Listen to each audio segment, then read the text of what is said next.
para a global? Uma delas é que pudéssemos levar o máximo de conteúdo para as pessoas em diversos cantos do mundo.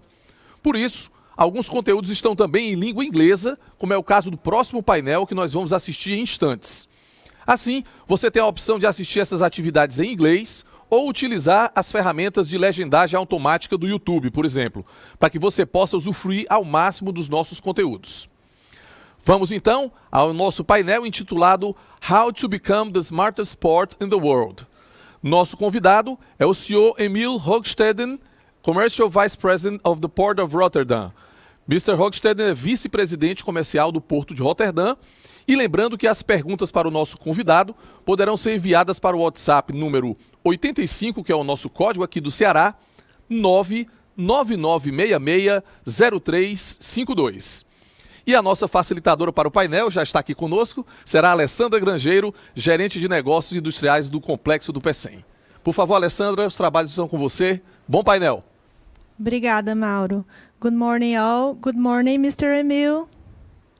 Good morning, bom dia. Bom dia. Thank you so much for accepting our invitation. So, would you please tell us something about the Port of Rotterdam? Sure. Rotterdam is the biggest port in Europe, is number 10 in the world. We handle any goods you can think of. Last year, in 2019, we handled 469 million tons. Liquid bulk is approximately 45% of the total throughput. Dry bulk, that's some 16% of the total throughput. Containers, 33%, and then break bulk offshore, that is 6%. But we do not only handle goods or see throughput, but we are also an industrial complex. So we have 5 refineries, petrochemical plants, hydrogen plants, etc. So we are really a port, but also an industrial complex. In total, 385,000 people are employed in the port or through the port. And we contribute 6.2% of Dutch gross domestic product, so GDP, which is some 46 billion euros per year. In total, the area that we work on is 12,600 hectares. We receive yearly some 30,000 deep sea vessels, 100,000 inlet barges, and our market share in Northwestern Europe is 37%. Wow, that's truly amazing. Would you tell us how has Rotterdam developed it over time? Sure. Rotterdam has been a port for many years. I think as from the year 400, we were a port, albeit a fishery port, but still, and that has developed over time. The real growth started early 20th century because Rotterdam is not, the city itself is not directly located at the sea, so we're a bit inland. So the port had to be reached via rivers, but when the vessels started growing, that became more difficult. And in 1870, the local and central government decided to dig a canal from Rotterdam to the sea. And that was really a great vision, a successful vision. The construction started in 1872, and that really changed the future of Rotterdam. And the real growth started after World War II. And in 1964, Rotterdam became the biggest port in the world. We took over from New York, and we remained the biggest port in the world for 40 years, so until 2004. At that time, Shanghai became the biggest port. And that was, of course, because China entered the World Trade Organization, so freed up the economy, the exchange of goods, and then China really started growing. And if you now look at the top 10 in the world, then 8 out of 10 ports are Chinese, and I'm including Singapore. One port is Port of Hedland from Australia, which is really a bulk port, and then Rotterdam. So we always say we're not anymore the biggest, but we are maybe the best and the biggest of the rest. That's truly impressive, Mr. Emile. And what are trends and developments in the port business? Of course, you see over the years, you see many trends, you see many developments, you see a lot of consolidation, you see an increase of scale. You see now, of course, also, I mean, the reason why we're working now like this virtually is because of COVID-19. So that is also a trend or a development, if you like. However, the two biggest developments that we see at our end at this point in time are climate change, reduction of emissions, CO2, and digitization. More than 50% of our throughput in our port is fossil-based. So, and 18% of the Dutch emissions come from the port of Rotterdam, CO2 emissions. So the Paris Agreement, the climate change is really going to have a huge impact on our port. And 23% of global CO2 emissions are caused by transport, of which 30% are caused by transport of goods. So also in that sense, we will see a huge change in our industry and therefore also on the port. And the same goes for digitization. More and more the supply chains become transparent. More and more data is available. So the traditional supply chain and traditional players in the supply chain will have to change, because more and more the shippers will see and get influence on the supply chain. It's impressive how Port of Rotterdam is really following the trends. So what does the Port of Rotterdam do to remain the leading port in the world? Well, what we try to do is to be at the forefront of the developments. So not wait and see, but participate. So we want to be a player on the field, not a spectator in the stadium. So we want to participate. And therefore also experiment, test, innovate. And sometimes it works, sometimes it fails, but we try new things. And therefore, we, in that aim, we also work together with other parties. That could be partners, that could be customers, but that could also be competitors. For instance, we have the World Ports Climate Action Plan. Then we work together with the ports of Long Beach, Los Angeles, Vancouver, but also, for instance, Antwerp and Hamburg, which are our biggest competitors. But you should not always exclude your competitors, but also work together and learn from each other. So that is what we try to do. And what we also try to do in that sense is look at, if you like, three things. That is, one is physical infrastructure, be the best in that, have the best processes, and then the best digital products to make sure that everything that is done in the port is being done efficiently.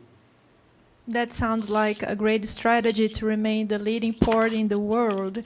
You have mentioned some sustainable issues. So you want to become the most sustainable port in the world.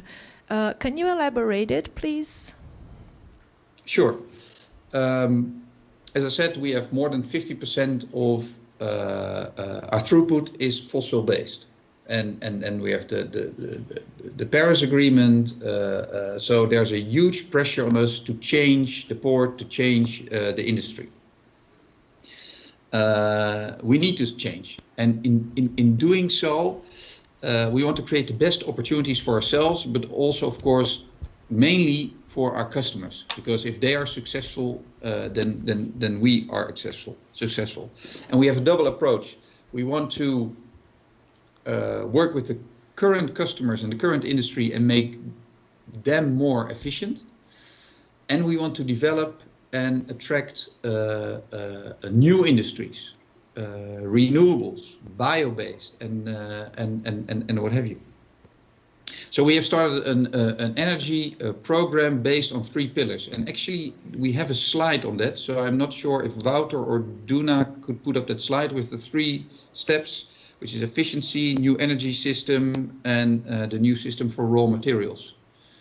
I'm not sure if that works. The next one, Wouter, alsjeblieft. Yeah, there we have it. So we have 3 steps. Step 1 is really focused on efficiency. So making sure that the existing business in a port is working more efficiently. So the heat that comes from one industry can be used maybe by other industries, or by greenhouses, or by cities around Rotterdam. So you do not emit the heat, but you use it for other functions. The same goes for steam. Use steam from one development into the industry of somebody else. But also the capturing of CO2 emissions. Capture the CO2 emissions, and via pipeline we bring them into and store them into depleted empty oil or gas fields in the North Sea. So that's step 1. Step 2 is new energy system. So that's either wind or solar energy or hydrogen, blue, and ultimately, of course, green hydrogen. And then the last step is a new system for raw materials and fuels. So waste to chemicals. So use waste, reuse that, make it circular, reuse that to make new chemical products. But also bio-based processes. But also electric transmission for instance, barging, so that they're not using any more fuels, but batteries, so to speak. So that is what we do. So as I said before, we do not become a competitor, or we do not really become a market player, but we work with the market. So we stand on the field and we try to work together with our customers, with our partners, to make new developments possible. It's like a step forward, right? You've mentioned Paris Agreement, and how is the port business impacted by the Paris Agreement? Yeah, to a very great extent, of course. The Paris Agreement sees to CO2 emissions. As I said, 50% is fossil-based of what we do. 18% of the Dutch CO2 emissions come from Rotterdam. We are a big port. We are a very small country. So if we want to contribute to the Paris Agreement, if the Netherlands want to contribute to the Paris Agreement, then the port of Rotterdam needs to contribute to the Paris Agreement. That's 1. 2, of course, we are a port. We are in a network. So we are not a simple spot on the map, but we are linked to other ports. We are linked to international players. We are linked to industrial complexes like in Ludwigshafen in Germany, or Houston in the US. So if we want to, no, we need to make sure that we reach the Paris Agreement levels of maximum 2, but hopefully 1.5%.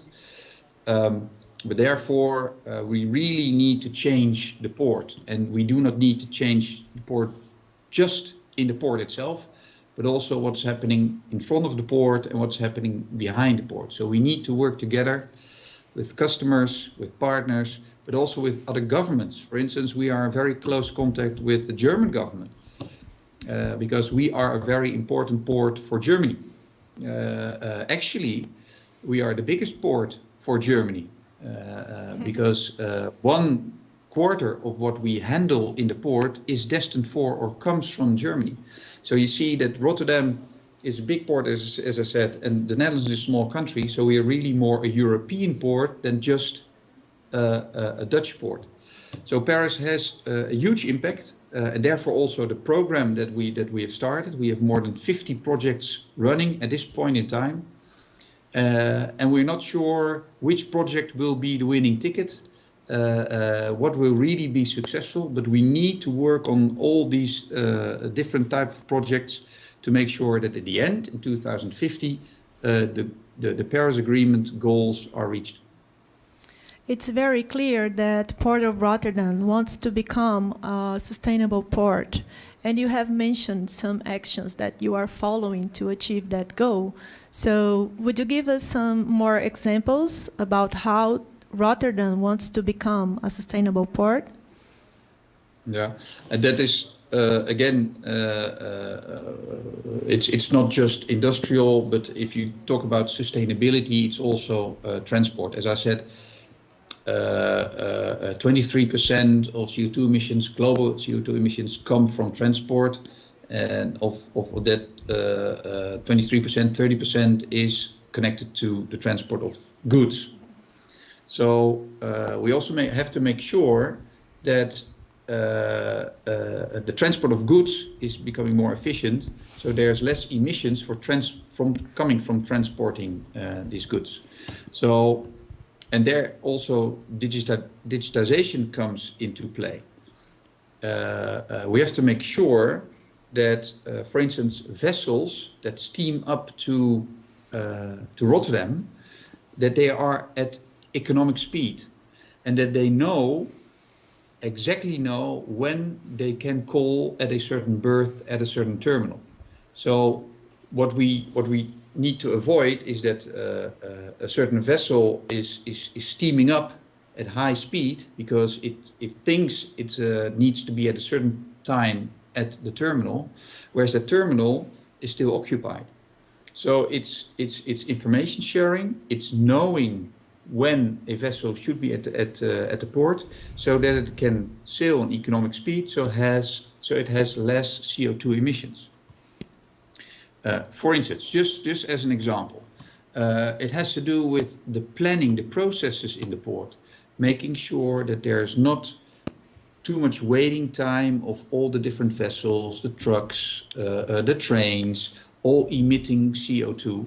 So it should be more efficient, it should be more smooth, the handling of not only the goods, but also the trucks, the vessels through the port. So that's number two. And 3 is industrial. I already mentioned the capturing of CO2 from industrial processes. We're working on that now with various parties in the port to make sure that, first of all, there's the infrastructure, that CO2 can be captured from industrial processes and then put in the pipeline and then transported to empty gas fields or oil fields. We need to talk to customers who want to hand over their CO2 to this system. But we also need to talk to the government to make sure that we get the permits, that we are allowed to do this, but also that it's safe, secure, and what have you. So these are very complex projects. It's not just building a quay, signing a lease agreement, or coming to terms on tariffs or rates. It's really a whole set of conditions that need to be met with many parties who are not used to work to each other, or maybe even competitors. So, and we as a port work, if you like, as a stimulator, accelerator, as a glue, bringing people together and making sure that everybody keeps on talking to each other. That approach is very important, and it's very clear that sustainability is a must for Port of Rotterdam. Absolutely. The title of your presentation brought up a lot of interest for our participants. The title is "How to Become the Smartest," how to become to remain the smartest port in the world. Would you elaborate it, please, for us? I would like to do that, but maybe it's a good idea. We have a short film that explains that maybe better than I can do in words. So I'm again turning to Wouter, and could you start the movie, or make sure that the movie is started? Okay, so to our audience, Mr. Emile is going to present Imagine firsthand a a climate video. neutral port. Energy from wind farms, carbon neutral sailing, sustainable industry, a circular economy. A digital port with real-time data. A port where operations can be predicted. A port without waiting times. A port that saves time, money, and emissions by making the most of new technology. We're not there yet, but our mission is clear. The smartest port in the world and climate neutral in 2050. Only together we can become a sustainable port. Only together we can use digital technology to make our logistics smart. Only together we can remain a leader with major economic value, so we can remain relevant in a rapidly changing world. We won't sit back and wait. That's not in our DNA. We establish the foundations, the infrastructure, the services. We drive and forge coalitions. We achieve sustainability step by step. Reuse residual heat and store CO2. Electrification and hydrogen, green and blue. We will create a circular industry. Our innovative capacity and strong business climate keep us working. We create great opportunities for smart hands and bright minds. Enough jobs for people and the treasures they hope to find. Port of Rotterdam, the future is now. Make it happen. Wow, thank you so much for sharing firsthand with us. Would you like to add something about what does Port of Rotterdam do to remain the smartest port? Yeah, of course that's quite a bold statement, but what actually is in it is that we aim to be the smartest port because we want to make sure that we every day we keep on working on improving ourselves and becoming a better port. So never think, okay, what we do is actually good enough, so leave it at that. No, we want to improve every day. I want to be clever in everything that we do. So we want to increase our knowledge, work with the best partners, as I said, with maybe even with competitors, if that is at that point in time the best way. We want to work with the best technology. We want to innovate, and that is in all aspects. So that is, for instance, in just building the port, civil engineering, building a quay. What is the smartest way and the most sustainable way and the best way to build a quay? You can think, well, a quay is a quay. What can you improve on that? Well, you can improve on that in that it lasts longer, but also via sensoring that it automatically signals when something needs to be done or when you need to have maintenance, those kind of things. We work on a digital twin. So everything that we have built in our port, we have virtually, digitally, we have the same in our systems. So everything we can test digitally, virtually, and therefore improving the physical world and knowing better and advance what is happening in the physical world. You saw in the movie, you saw a drone. You can think, well, what does a port do with the drone? Well, that's delivery of goods, but also inspection of the port for safety, for security, etc. So therefore, we're also testing and experimenting with those kind of technologies. But also, as I said, in processes. So we have developed together with all partners in the port a planning tool for container barges. As you saw, we have many inland, or as I told you earlier, we have many inland barges coming to the port every year. In total, 100,000. Well, a big part of that is container barges. And everybody has its own planning. And what we have now developed is a central planning, dynamic planning, real-time planning. And everybody puts in their information in this planning tool. And via algorithms, the planning tool is telling everybody, you now first go to that terminal and then to that terminal. And if there's a change somewhere or a congestion or a hiccup, then automatically it recalculates and it comes up with a new planning. That is not just technology, that is not just digitization, but it's also trust. It's also, you need trust between parties to share their planning with each other and their data with each other. And it also means that you have to talk to all the parties and make sure that there's enough trust between them to share their information. And that is actually the biggest innovation in this sense. It's the cultural change, it's the change of mindset, and not so much a technical change. And that is also, so as I said, we try to work every day to improve. The same goes for the supply chain. We work with certain shippers to improve their supply chain. The shippers are not our direct customers. Our direct customers are the shipping lines or the terminal operators, but not the shippers. But ultimately, they pay the cargo. So we work with them and say, okay, how does your supply chain look like? When do you take what decisions? And then we work with them and the shipping line and the barge operator or the rail operator, and we analyze the whole supply chain, and then we see where are the bottlenecks and what can you change in your decision-making process. It's actually not a role of the Port Authority, but we do it to improve, make it more efficient, more reliable, more cost-effective.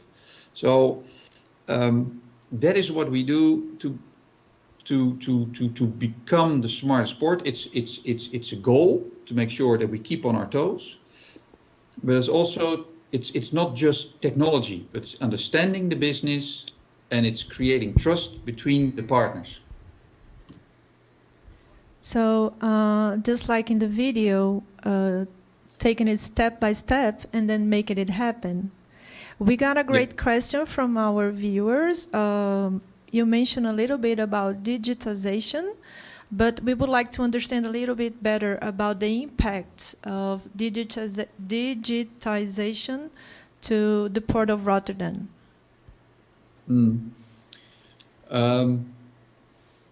Well, there's various levels of impact. First of all, through digitization, you have the opportunity to make the supply chain more transparent, every step more visible, and therefore more efficient. So you have the possibility to make sure that there's savings on cost and there's savings on emissions, and that the whole supply chain becomes more reliable, and that the supply chain via Rotterdam becomes more reliable. So there's so what we need to do is to work on tools that give that transparency, and tools that make sure that there is a joint planning and that data is exchanged. So we're working on those tools. But at the same time, what we see is that through transparency and digitization, you have to deal with other parties than you would normally do or would historically do. Historically, as I said, you would deal with shipping lines and the terminal operators. But now, also the shippers and the freight forwarders, they get more and more insights in the supply chain, but they also want to have more impact and influence on the supply chain. So, and of course, the best examples and the easiest examples are Amazon and Alibaba. They are the big ones. But you see it also with the smaller ones. They want to have grip on their supply chain, and especially on the last mile. So when it enters Europe, they want to know, okay, what is the best way to transport it to the final destination. So you also have to think of and deal with those kind of parties, which beforehand you would never do. So it's not only that you want to make sure that you have the best tools, but you also have to think further than just your direct paying customers. So, and that is what we do. That is what we on the tools. As I said, for instance, it's not just technology, but it's also mindset, and it's also knowledge. So we work with the shippers and the freight forwarders on how does your supply chain look like? Where are the bottlenecks? That's a program we call Scope. That is just like a consultant going through the various steps. And then we're making tools to make sure that those insights are worked into a tool that makes actually that supply chain more transparent. Well, there are a few examples of that. We have, for instance, for the vessels entering the port, we have developed a tool. It's called Pronto or Port Exchange, and that makes that. Here you see indeed, dankjewel, obrigado, Wouter. Various tools that we have developed, but you see a Port Exchange that is a tool. And sometimes it sounds very simple, but it is very useful. That all the players in the port, the shipping line, the agent, the pilots, the towage company, the mooring company, they're all connected to the same digital tool, and they all have real-time, dynamically the same information. So if anything changes in the planning, everybody knows right away. Whereas until now, you needed to call, send an email, maybe even fax, and then somebody forgets to call, and then somebody thinks the vessel will leave at 9, but it's only leaving at 11. So there's a lot of waste in the system. Through this tool, we make sure that actually the vessel call is very smooth. Well, above that you see the scope. Scope is more in a consultancy way, analyzing supply chain and then come up with solutions. But for instance, also Navigate. Navigate is a tool that we have developed, and that shows you the best connections overseas to Rotterdam, over 500 destinations overseas. So that the Pecém, Sons, but also Shanghai, New York. What are the available shipping lines, but also vessel calls. It gives you also the connection into Europe. So which inland terminals are there, which barge connections, rail connections, truck connections. It gives you what CO2 footprint, and it gives you where are the empty boxes of which shipping line in the European hinterland. So it's actually talking about transparency. It gives you a routing, but also and it gives you routing from, for instance, inland Brazil to inland Europe.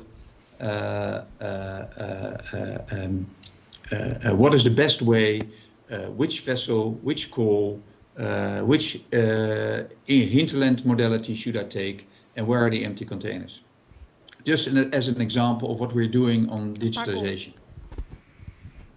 Okay, so the subjects of digitization and innovation are of much interest, and we got a question about an example of innovation in the port of Rotterdam. Would this tool that you showed us be a good example, or would you like to talk to us about another good example of innovation? Innovation is broader than digitization. So of course, a lot of digitization is connected to innovation, or the other way around, but it's also broader than that. What we like to do is stimulate innovation. So we are a partner in a development called PortXL, and PortXL is if you like a company that supports startups in going the next step, getting a contract, getting funding maybe. So what we do is organize get-togethers, startups, and the business community, and then the startups can do a pitch, and then the business community can react, and sometimes direct contracts are being made. So that is something we do. We stimulate innovation by helping startups developing, because as I said, the port will change in the next 30 years.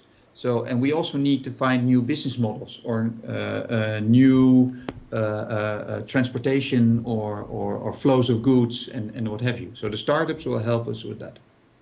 That's one. And then we have the digitization, but we also have, for instance, a project called Container 42. A Container 42 is a container with all kinds of new technologies, sensoring on waste, on CO2 emissions, on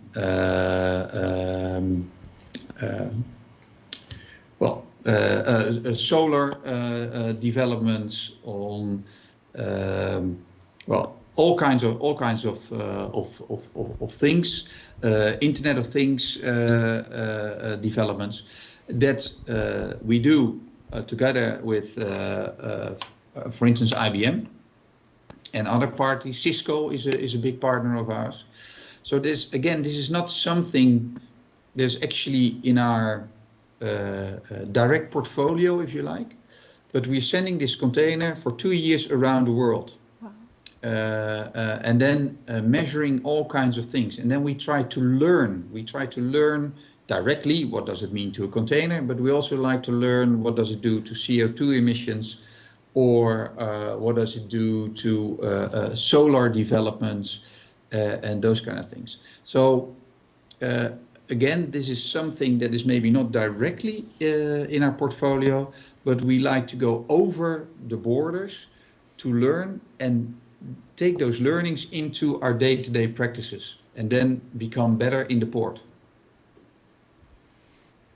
Speechless about this experience. Is totally disruptive, and we had a hackathon for Ceará Global event, and we had more than 500 registered people participating from 14 states in Brazil, and Complexo of Pecém was invited to present a challenge. And the third place was the team in charge of our challenge. So we are very happy about that. Thank you so much. Congratulations. Thank you. We are all very proud about the partnership of Complexo of Pecém and the Port of Rotterdam. It's a truly honor to have you as our international shareholder. So what do you think about the partnership between Port of Rotterdam and Complexo of Pecém? Well, I can tell you that we are proud of our partnership with Pecém because we learn from you, and we think that together we can strengthen each other. We are, if you like, a big port, but at the same time we are a port in a small country, and we need to learn from our partners, as I said. So we need to choose the right partners to get better every day. And so that is why we have started this international business unit to seek partnerships. So we have a partnership in the Middle East, in Sohar, in Oman, and we now have in Pecém. And only today, actually, in this office here in Rotterdam, we had people over from the commercial department in Sohar, and we have been talking on, okay, together we can approach these customers or these shipping lines, or so that is one. But two, if you look at Pecém with LNG, with liquid bulk, with wind, with containers, APM Terminals is a customer in Pecém, is a customer in Rotterdam. So and then of course the area, Ceará. Ceará is the export champion, if you like, and we are the import champion. If you think, for instance, agro-food, if I'm correct, then the first vessel with melons for the season will leave this Saturday from Pecém and will arrive in Rotterdam shortly. And we are the import champion for Europe, not just for the Netherlands, but for Europe. So there's a lot of points where we strengthen each other, where we can help each other, where we can improve together. So, and that is exactly the reason why we want to become partner in Pecém, because we want to learn from you and thereby also strengthening Pecém, but also Rotterdam. Thank you so much for your words. We have a question from our viewers that goes straight to what you've just mentioned. Where do you see potential for connecting Ceará to the world? Well, I see big potential. Big potential, as I just said. I mean, being an export champion for the area. I see potential for with the international partners that you have, not only us, but also, for instance, Vestas or APM Terminals. And I see potential in, as you participated in Port Excel, but also in innovative ideas, working together, go beyond your borders and see where you can connect, and not only for that one container, or not only for that one melon, or for a cubic meter of LNG, but broader than that. And I think you're at the perfect point, location-wise, country-wise, but also in the whole area, to connect to the world. If you open up, and I understand that this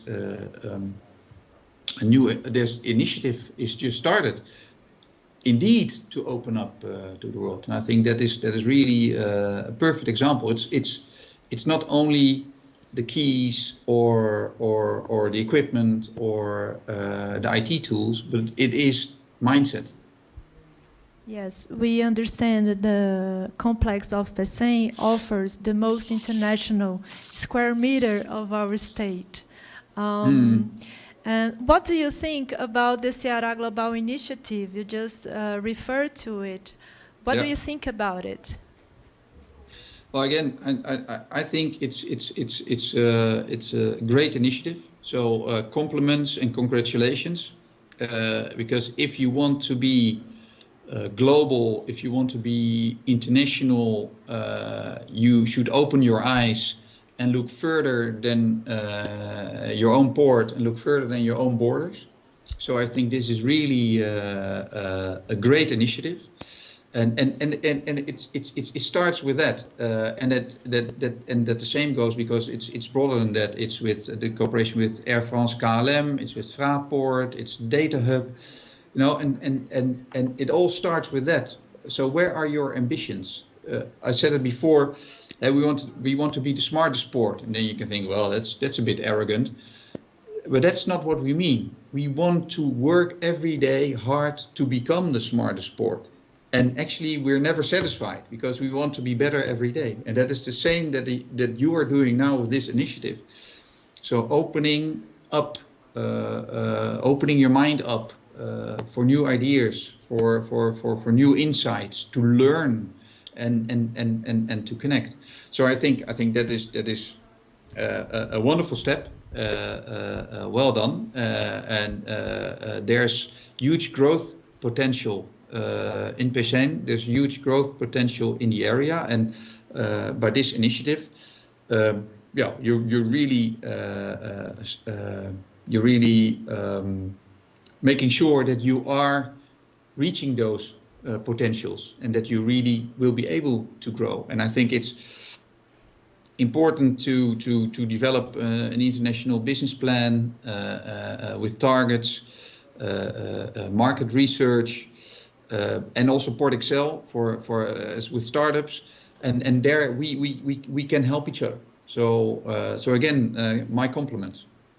Thank you so much. I wish you could see the big smile on our team's face here just by listening to your words. It's truly encouraging. Thank you so much. Okay. Thank you. Mr. Emile, you are the Commercial Vice President of Port of Rotterdam. And the internationalization of business is a dream of many companies. In your opinion, what would be the best strategy to follow this path? Well, as I just said, I mean, I think the initiative is good. I think you really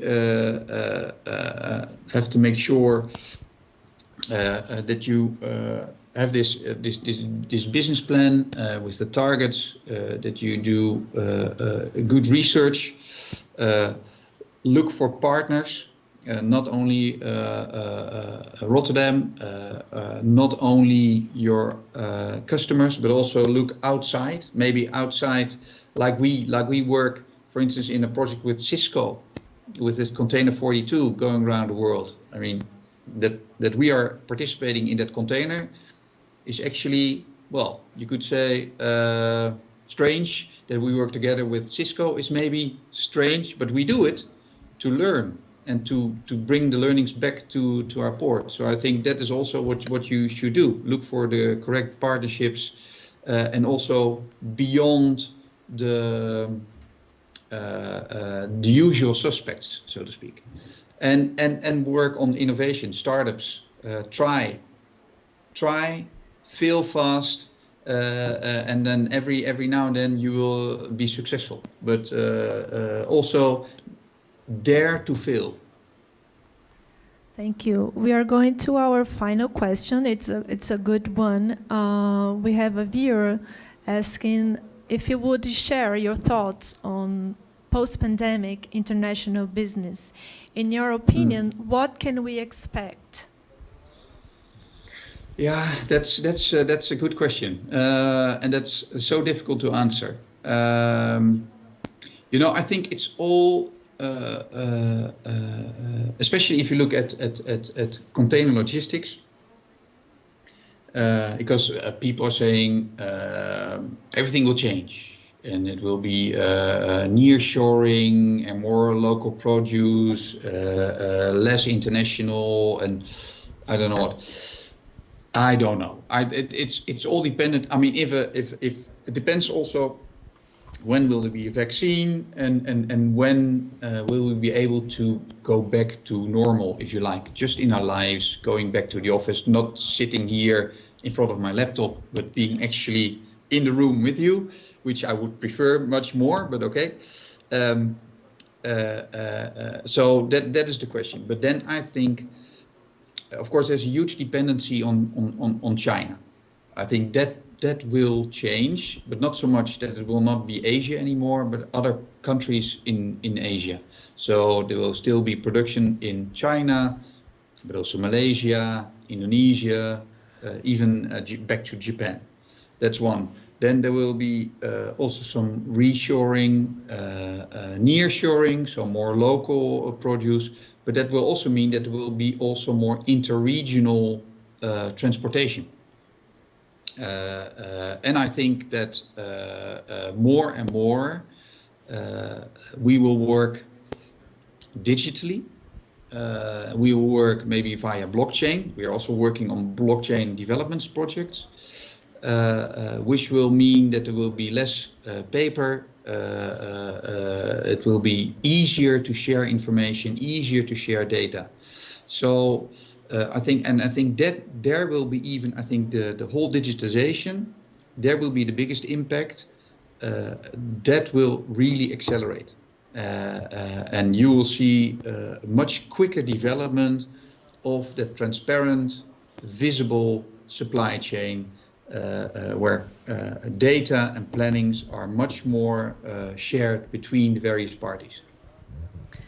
Thank you. Thank you, Mr. Emile. I'm not sure if you're aware, but in our virtual metropolis, we have a space called 360 Degrees Arena, and people can have an immersive experience. Sorry about my English. But for the ones who had purchased these cardboard glasses, 3D glasses, they are enjoying a virtual tour of Port of Rotterdam, experiencing, yes, the immersive feelings about it. So thank you so much for your presence today. Have you ever been to Ceará before? No, not yet, I'm afraid. So I would like to invite you to come to visit us as soon, of course, as the pandemic situation allows. Safety first, of course. So please, in the name of all of us on the state of Ceará, we would like to have you here as soon as possible. I can tell you, I would like to come as soon as possible. So once we have closed and done away with this COVID-19, I will make sure to come to Ceará, to Pecém. Thank you so much, Mr. Emile. Would you like to give us some final words? No, it's just, again, I'm very happy that we have this cooperation. I'm very happy with the partnership, and I look forward to continue that, because I think there's a lot that we can do together, and we can really grow in many ways. So I'm looking forward to our continued and fruitful cooperation. So thank you very much, and I wish you good luck, and all, please stay safe and stay healthy. Thank you, Mr. Emile. Stay safe and healthy as well. Mauro? Obrigado. Thank you.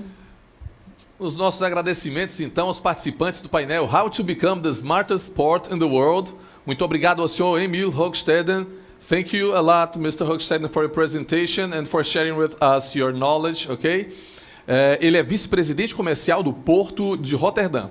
E obrigado também à nossa mediadora, Alessandra Grangeiro, que conduziu maravilhosamente bem esse papo nesse nosso painel. E agradecemos também aos nossos espectadores que nos assistem pelo YouTube, no canal do Ceará Global. Não esqueça de se inscrever, de dar o seu like, de curtir a nossa palestra e, obviamente, acompanhar também o Ceará Global em todas as demais redes sociais. Nós vamos ter um intervalo e daqui a pouco nós continuamos a nossa programação do terceiro e último dia do nosso Ceará Global 2020. Lembrando que logo mais às 17 horas nós teremos a nossa celebração com o Tributo ao Sol na Terra da Luz, com o DJ Guga de Castro, direto do Terminal Marítimo de Passageiros do Mucuripe, em Fortaleza, e você acompanhará tudo ao vivo no nosso canal do YouTube. Até daqui a pouco com mais atividades do Ceará Global 2020, o futuro em 360 graus.